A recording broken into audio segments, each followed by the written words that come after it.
नाज़रीन, पाकिस्तान के वज़ीर ख़ज़ाना इसहाक डार ने बजट पेश किया और बजट के बाद उन्होंने प्रेस कॉन्फ्रेंस की, पोस्ट बजट प्रेस कॉन्फ्रेंस। उसमें ऐलान किया गया कि जितने भी लोग हैं जो डॉलर और सोना इसमें इन्वेस्टमेंट कर रहे हैं वो इन्वेस्टमेंट ना करें।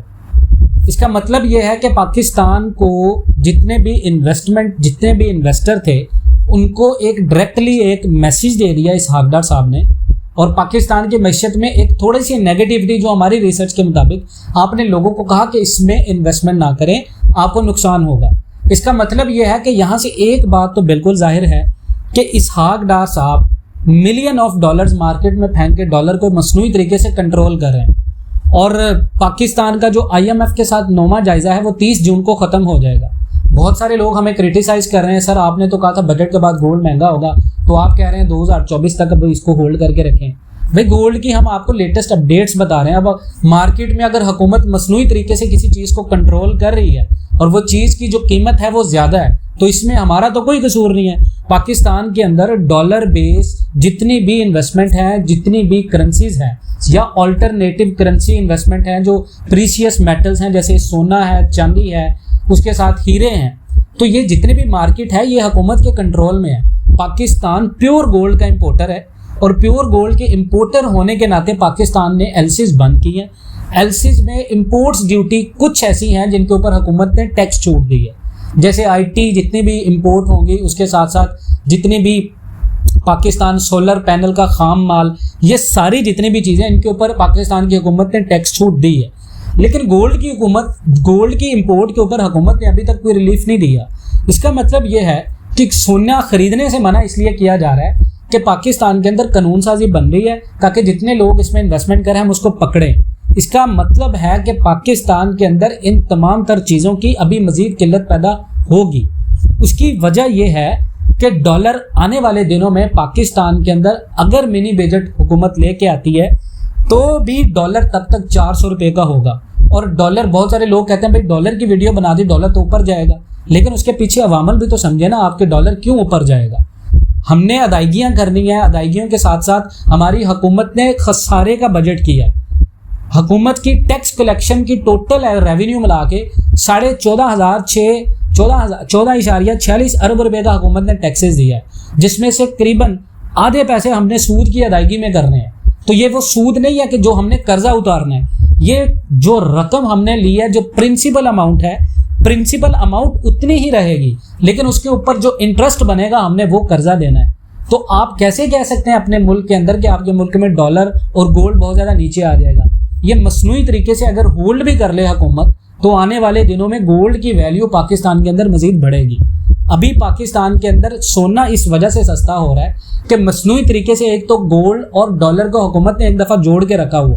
और ये जो हम आपको वीडियोस या रिकमेंडेशंस के तौर पे इन्वेस्टमेंट का गाइड कर रहे हैं, तो हमने तो आपको एक दिन भी ये नहीं कहा कि आप आज सोना खरीद लें, अगर बजट के बाद सोना महंगा होगा तो आपने सोना सिर्फ इसलिए खरीदा कि बजट तक आपने बिल गेट्स बनना है। आप ये देखें कि सोने की इन्वेस्टमेंट करते हुए कभी भी आप इन्वेस्टमेंट करें तो 6 महीने आप सोने को अपने पास होल्ड रखें, तब जाकर आपको ये अपनी रियल वैल्यू पे लेके जाएगा। तो पाकिस्तान के अंदर गोल्ड और डॉलर मजीद अभी कम नहीं होगा, ये हम आपको हर वीडियो में अमूमन बता रहे हैं। उसकी वजह यह है कि इंपोर्ट्स के ऊपर अभी पाबंदियां नहीं हटेंगी। हुकूमत ने मजीद अभी पाकिस्तान के अंदर आप गाड़ियों को देखें तो गाड़ियां मजीद महंगी होने जा रही हैं। 13 सीसी से जायद ऊपर जितनी भी गाड़ियां, उनके ऊपर जो ड्यूटी थी, वो लिमिटेशंस थी, वो हुकूमत ने रोक दी है। अब जो मिडिल क्लास आदमी है उसकी पहुंच में 1300 सीसी से ऊपर की गाड़ी नहीं है, वो तो जाएगा पाकिस्तान में सुजुकी ऑल्टो के लिए, सुजुकी वैगन आर के लिए। तो ये गाड़ियां तो मजीद महंगी होंगी। और जो पाकिस्तान के अंदर, एशिया के अंदर असेंबल होती हैं गाड़ियां, उनके लिए भी रिलीफ नहीं दिया हुकूमत ने। ये तो हुकूमत ने सिर्फ जो प्लांट्स बंद हो रहे थे, प्लांट्स को बंद करने के बजाय उनको पाकिस्तान में इनोवेट करने के लिए हुकूमत ने ये थोड़ी सी टैक्स रिलीफ दी है, लेकिन इससे गाड़ियों के ऊपर कोई फर्क नहीं पड़ेगा। यही बात अगर आप गोल्ड की मार्केट के ऊपर लेके आए तो गोल्ड अगर पाकिस्तान के अंदर 2,40,000 अबूर कर गया था तो ये 2,32,000, 2,30,000, 28,000, 20 या 2,18,000 तक भी आता है। तो आप ये हरगिज़ ना समझे कि आपने अगर 6 माह के लिए गोल्ड को होल्ड किया है तो आने वाले दिनों में सोना सस्ता हो जाएगा। आपको थोड़ा सा इंतज़ार करना पड़ेगा। ये है थोड़ी सी पावर ऑफ इमोशंस की गेम। अगर आपके इमोशंस कंट्रोल हैं, आप इन्वेस्टमेंट करके थोड़ा सा रुक जाते हैं, आप इन्वेस्टमेंट में पेशेंस रखते हैं, तो आपको जाके ये अपनी रियल वैल्यू में लेके जाएगा। अगर आपने आज गोल्ड खरीदिया, कल आपका गोल्ड सस्ता हो गया, आप मजीद लॉस से बचने के लिए आपने इन्वेस्टमेंट रोक दी। आपने वो नहीं देखा 2008 में भी इसी तरह का मुआशी बहरान आया था, 2008 में भी ऐसे ही हुआ था। इस टाइम पे पाकिस्तान की जो करेंसी है वो डी वैल्यू हो रही है। एशिया की सबसे ज़्यादा गिरने वाली करेंसी हमारी बनी है, और जिस तरह का बजट दिया गया, पाकिस्तान के अंदर मजीद अफरातेज़र और महंगाई होने की उम्मीद है। ये उम्मीद है। इसकी वजह यह है कि हुकूमत ने आवाम के रिलीफ के लिए कुछ नहीं किया। हुकूमत तो सिर्फ अपने वोट को बचाने के लिए ये बजट पेश कर चुकी है, जिसमें IMF के साथ हुकूमत मुआहदे पर गौर करने के लिए ये IMF की मशरूत जितनी भी शर्तें हैं उनसे मशरूत करके बजट दिया है आवाम को। तो इस बजट से आम इंसान को कोई फ़ायदा नहीं होगा। इस बजट में पाकिस्तान की आम आवाम के लिए कोई फ़ायदा नहीं हुआ। नॉन फाइलर्स के आपको बैंक से रकम निकालने के लिए 0.6% विद होल्डिंग टैक्स आपने लगा दिया। उसका मतलब ये है कि ना तो हुकूमत टैक्स नेट में लाने के लिए पाकिस्तान के अंदर जितने भी लोग हैं उनको कैंपेन्स या वर्कशॉप्स देगी। हुकूमत ने 22 लाख, जितनी भी पाकिस्तान के अंदर 22 लाख तक की दुकानें हैं, रिटेल सेक्टर के ऊपर हुकूमत ने टैक्स रिलीफ दी है। तो रिटेल सेक्टर में हुकूमत ने सिर्फ उन सेक्टर्स के अंदर टैक्स रिलीफ दिया है जहां पर हुकूमत को अपने इंतखाबी मुहिम चलानी है। तो पाकिस्तान के अंदर जितने लोग गोल्ड में इन्वेस्टमेंट कर चुके हैं, थोड़ा सा इंतज़ार करें आप, थोड़ा सा। आपको इंशाल्लाह पाकिस्तान के अंदर आने वाले दिनों में जो है गोल्ड की मार्केट नीचे नज़र नहीं आएगी। हाँ, पाकिस्तान के अंदर इलेक्शन के बाद भी सोना बहुत ज़्यादा ऊपर जाएगा।